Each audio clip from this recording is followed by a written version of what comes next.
भारत में कोरोना की तीसरी लहर ने भयावह रफ्तार पकड़ ली है। कोरोना के नए वेरिएंट ओमिक्रॉन से लोगों में दहशत बढ़ने लगी है। तीसरी लहर में पहली बार देश में कोरोना के रोजाना के मामले 2 लाख के पार हो गए हैं।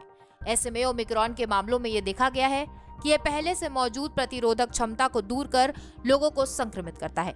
यानी वैक्सीन लगवाने के बाद मिली इम्यूनिटी के बावजूद भी ओमिक्रॉन की वजह से लोग बहुत तेजी से संक्रमित हो रहे हैं।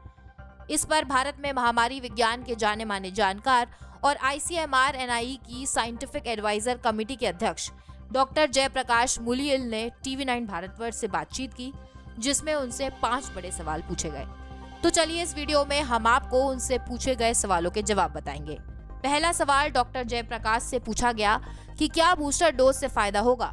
इस पर उन्होंने कहा कि कोरोना वायरस और कोरोना वैक्सीन दोनों ही आपके शरीर में टी सेल्स की मात्रा को बढ़ाते हैं, इसीलिए उसे बार बार बूस्ट करने की जरूरत नहीं पड़ती है।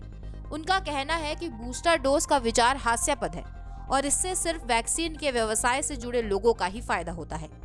हर बार कोरोना का नया वेरिएंट आएगा और हर बार आप बूस्टर डोज लेने जाएंगे। वैक्सीन वालों के लिए एक अच्छा विचार है और मैं इस तरह की कंपनियों के शेयर खरीदना चाहूंगा।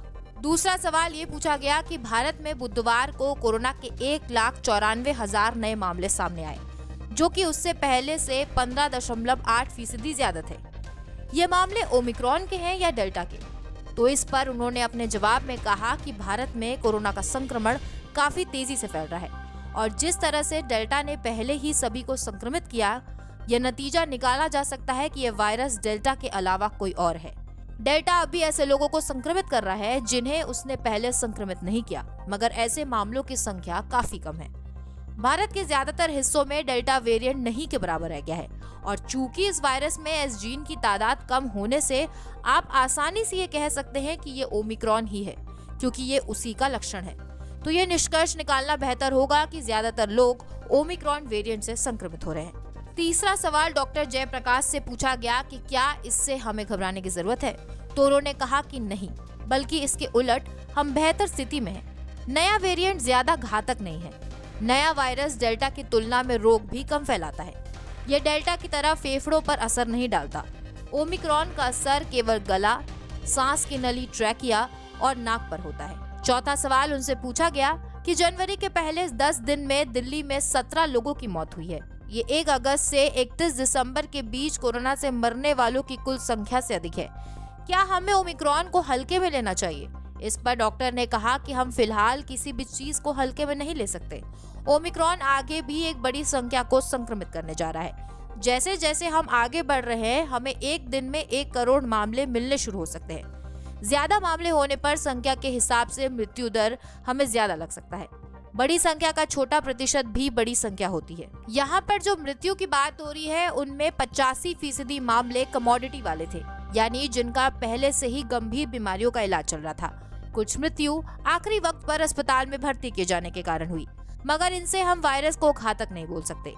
पांचवा सवाल डॉक्टर से ये पूछा गया कि कोरोना के इस नए वेरिएंट से निपटने का सबसे अच्छा तरीका क्या है, जिस पर डॉक्टर ने कहा कि कुछ शारीरिक व्यायाम शुरू करें, सुनिश्चित करें कि आप फिट हैं, परेशानी होने पर ही अस्पताल में जाएं। पूरी मेडिकल प्रणाली गंभीर मामलों को ठीक करने के लिए बनाई गई है। अगर आपकी सेहत किसी दूसरी बीमारी की वजह से पहले से ही खराब नहीं है, तो आप तुरंत ठीक हो जाएंगे। अध्ययनों के मुताबिक ओमिक्रॉन की लहर आने वाले कुछ हफ्तों में ही खत्म हो जाएगी। तो कैसा लगा आपको हमारा वीडियो, हमें कमेंट सेक्शन में जरूर बताइए।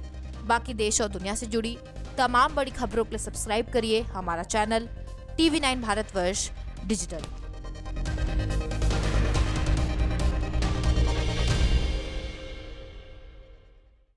कोरोना धर्म नहीं देखता, जात नहीं देखता, अमीर गरीब, ऊंच नीच नहीं देखता। कोरोना सिर्फ मौका देखता है, लेकिन आप उसे मौका मत दीजिए। बस इतना कीजिए, जब कभी दफ्तर से, बाजार से घर लौटिए तो इतना ख्याल जरूर रखिए, कहीं आपके साथ कोरोना आपके घर तो नहीं जा रहा।